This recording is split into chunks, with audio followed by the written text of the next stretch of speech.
My theme this month is this thing called you. That may sound familiar to you, and you're right, because that's one of Dr. Holmes' earlier books, this thing called you. Small, too, isn't it? He was very compact in how he talked when he said this thing called you. And today, the topic is the human experience. So let me ask you, for consideration, you don't have to answer out loud, but let me ask you a couple of questions. Do other people bug you sometimes? Yeah. Don't the things going on around you just kind of tick you off sometimes? It's okay. You don't have to raise your hand. You don't even have to nod in agreement. You can just laugh nervously. That's okay. But you see, most of us do have these thoughts periodically, maybe even frequently. Most of us do express, or at least feel, our humanness in just such ways, don't we? I think that is part of the human experience, which is the topic today. As we begin this month's theme, the month of April, of this thing called you. This month we're going to be looking at how we grow and we shift our consciousness without trying to beat up on somebody else's. I have a friend who recently retired from the Fort Lauderdale Church of Religious Science. Dr. Arlene Bump is her name. And she did a presentation at one of our ministers' conferences a while back in which she used the phrase, "Always let something good be said." And I've thought about that a lot since I heard her say that. I found myself reminding myself to apply it in my own life and in my own experiences. You know, ministers are like that. We're always looking at situations or responding to things that we hear by saying, there's a talk in there somewhere. Or if it's a really BGO, blinding glimpse of the obvious, there's a whole series in that one. And when you do 45 or 50 talks a year, I have to tell you, you're always looking for new material. So anyway, this is here's one of the realizations that I've found about letting something good be said. It's as easy as committing yourself to the idea that in every circumstance of your life, you will let something good be said. No matter what's going on in your life at any given moment, you will let something good be said. So today I want to expand on that in relationship to you, yourself, and I want to share with you that before we can live our lives authentically, we need to learn to live our lives not at our own expense. And by that I mean that we are positive, that we are loving, that we are caring and kind to ourselves. That we always let something good be said in our thoughts about our own selves, about our own intentions, about our own authenticity, regardless of what may be going on around us. We heard that in one of the Standing in the Light this morning, didn't we? Isn't that appropriate? Do you suppose that's a coincidence? I don't think so. That one came up in Standing in the Light this morning. But in order to live our lives as we choose them to be, we must be in that mind that acknowledges that we can be happy, that we can be rich, that we can be beautiful, we can be ageless, whatever. We must be authentic in our dedication to that expression. Being authentic means that when I let something good be said, whether about myself or someone else, that I genuinely believe it and mean it. Being authentic. Being authentic. What a beautifully and deeply meaningful word that is. What an idea. Authentic means to be acceptable, to be believable. Authentic means to be reliable, to be responsible. Authentic means to be genuinely real. Well, it's easy to be authentic when things are going well, isn't it? What about when they're not going well? What about when we're not doing well? What then? Because we're not machines, we're not precise in the operation of our humanness. We're not like those magnificent flying machines in the space program where everything happens in sequential order with perfect precision right on time. Sometimes we even feel out of control, confused, or worried. You know, like when you have a small child and that child is ill and you don't know what's wrong. Like when things are happening at work and you're clueless as to the cause or the person responsible. How about like in personal relationships when a loved one is diagnosed with something you can't even pronounce? Or the loss of a loved one through death or divorce. What we really need to be able to do when we feel out of control, confused, worried, in grief, is to let go.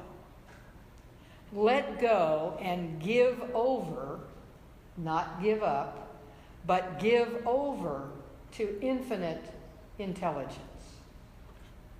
What we really need to do is to trust infinite wisdom in difficult times and to get our humanness out of the way. When we feel like we have to control everything that is happening in and around us, it's because we're driven by fear. When we feel like we have to say to God, I better take over now, God, in case you don't really know how to handle this. Ever known anybody like that? You ever been anybody like that? But that's not being authentic. You see, that's not being authentic. That's being reactive. That's forgetting that our spiritual source is always available. Difficult times are the very times that we can allow the power for good to find ways to bring us through that we would never have thought of on our own or would have taken an inordinate amount of time, human contrivance time, to discover. Because this universal intelligence sees it all. And when we open to that realization, then it all can flow through us. When we open to that realization, we are authentically, really alive. I want to give you one example. This happens on occasion. On any given Sunday morning, I wake up and I'm lethargic. I'm tired. There's something on television I've been wanting to see for a long time. Well, I can listen to the talk on YouTube in a couple of weeks or a month. I think I'm going to pass on church today. Or, I'm sick. I feel awful. I can't get out of this bed. I'm not going to go to church today. What is the very best thing you could do? Go to Centers for Spiritual Living West Hawaii. If you're afraid of infecting someone, if there's still somebody in the room who believes that that can happen, sit in the corner. Take your shawl and put it over your nose. Be here. Because the very energy in the room is a part of the healing, assuming that the healing is your intention. So first thing you do is you drag yourself out of bed. The second thing you do is you do a spiritual mind treatment. The third thing you do is to have something hot that soothes your burdened soul. The next thing you do is to do an affirmation, a meditation, or listen to some inspiring music, and then go get in the car and come and be here now. You never hear me chide you about that when you call or text me that you won't be in services this morning, because I really appreciate that you do. That enables me, with your permission, to treat on your behalf. And for your own behalf, be here. And allow this positive atmosphere surround you, embrace you, get into the very cells of your being. I have never seen anybody walk out of here worse than they walked in. I have frequently seen them walk out substantially better than they walked in. So think about that. What is the best thing that I can do for my whole self today? And if it's a Sunday, you're very fortunate. Not lucky, appropriately fortunate. So, going back to when we open to the realization that universal intelligence is everywhere equally present all the time, then we are authentically and fully alive. And being fully alive unleashes rich imagination and potential. It awakens within us a greater sense of joy and delight. It releases our sense of lightheartedness and allows us to see the humor that life is rich with. Being fully alive enables us to feel a wide variety of feelings and emotions. And as we open up to our own authenticity, we learn to love and respect ourselves in order that we can do that same thing with others. We learn to grow even when it's temporarily uncomfortable or painful. We learn that it's okay to experience what seems to be a failure as well as a success. Failures are simply results. If it's not the result you're looking for, do it again and again and again until the result you are seeking either manifests or your clarity about it changes and you adjust what it is you are truly expecting. Does any of this appeal to anybody here? Gosh, it does to me. Is this whole package appealing? I mean, there's a lot to this. Because we really have to take the whole thing, the whole enchilada, as we say. We have to recognize that being authentic includes areas of discomfort where we need to stretch our consciousness. That's what it's all about, stretching our consciousness. But our consciousness is elastic in that it allows for that. It actually responds to that. And that's in all facets of our lives, not just the easy ones. It's wonderful to start with the easy ones. Of course we do. That builds our confidence. That expands our faith. That moves us toward trusting this whole process. So part of that also means accepting the person you are before you can accept the person you intend to be. Do you understand that? I am what I am right here, right now. And I am moving and stretching and expanding and becoming what I intend in a positive and life-affirming way.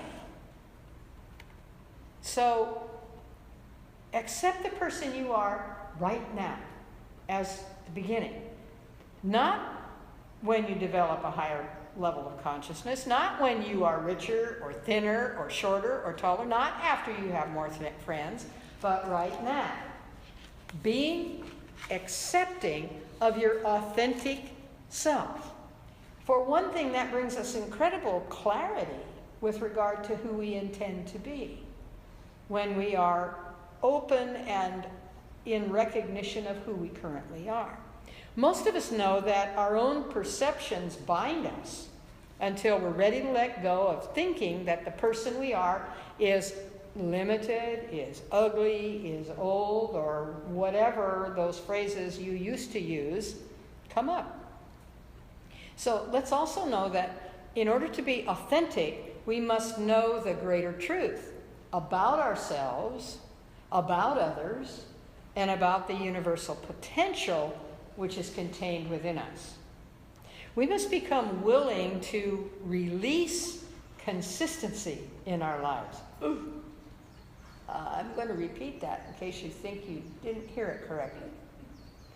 We must be willing to release consistency in our lives. Sometimes in order to release being stuck in our stuff, which is what we might think we are being consistent about when actually we're stuck in our stuff. Being authentic includes learning to trust that releasing the consistency or the routine of your life will not result in chaos. It's so important in this thing called life that we let go of old perceptions that no longer serve us. What's valuable from the past, I bring into the present and acknowledge it and bless it and use it. What is no longer of use from the past, I bring into the present. I acknowledge it, I bless it, and do what? Release it. Exactly. Because old stuff has to die, that is, pass away. And it came to pass, which means to go into the past and dissipate in order for something new to be born in our lives.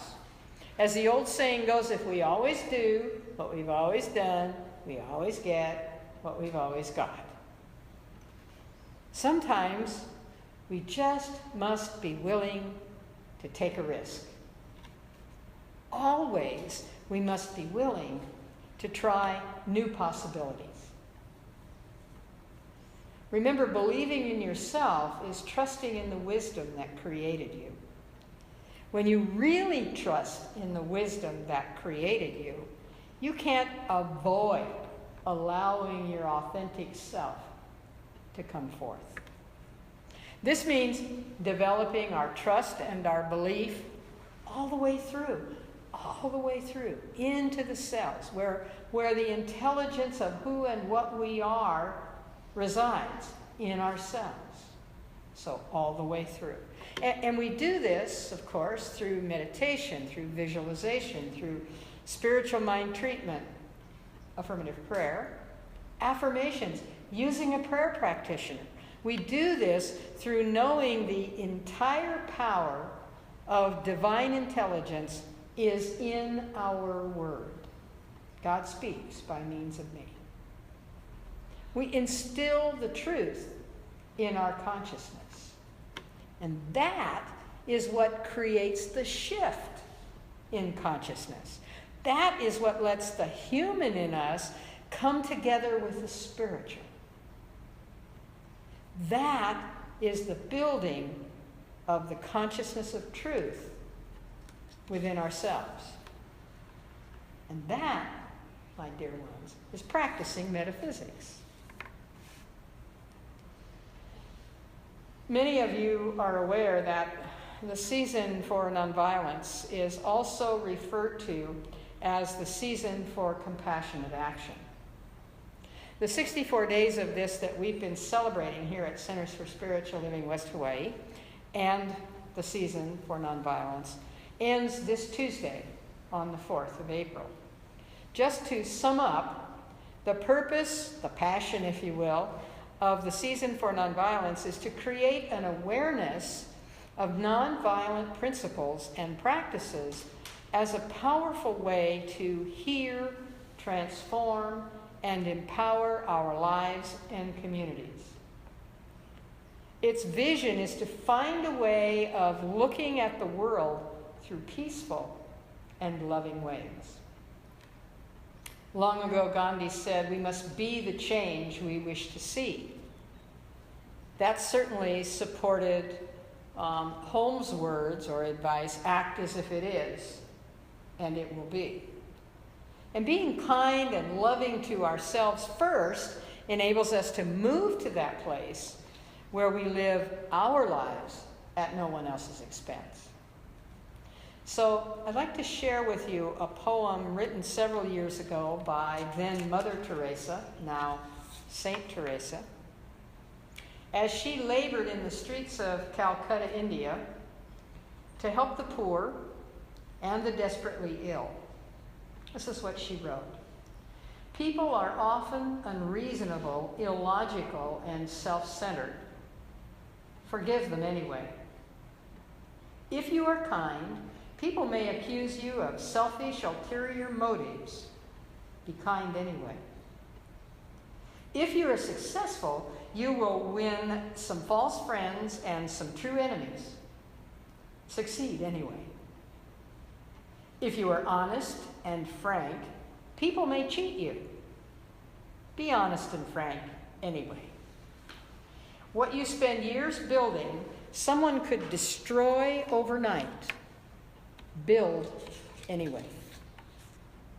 If you find serenity and happiness, other people may be jealous. Be happy anyway. The good you do today, people will often forget tomorrow. Do good anyway. Give the world the best you have, and it may never be enough. Give the world the best you have anyway. You see, in the final analysis, it is between you and God. It never was between you and them anyway. So know that your starting place is what is currently. Accept that, and then use your energy to build what it is you choose.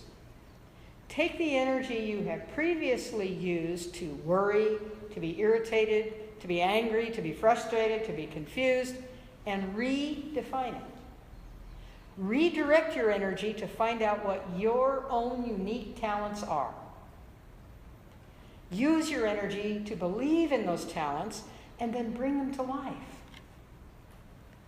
Find something that is meaningful to you to do, to be, or to have. And when you believe in that power for good, you can be trusting and you can be comforted in difficult circumstances. When you believe in a power for good, the way is always made clear. Because you are in that universal vibrational energy. And in the light of that is your safety, is your security, is your authenticity, is this thing called you. You see, in the final analysis, it's only between you and God anyway. And so it is.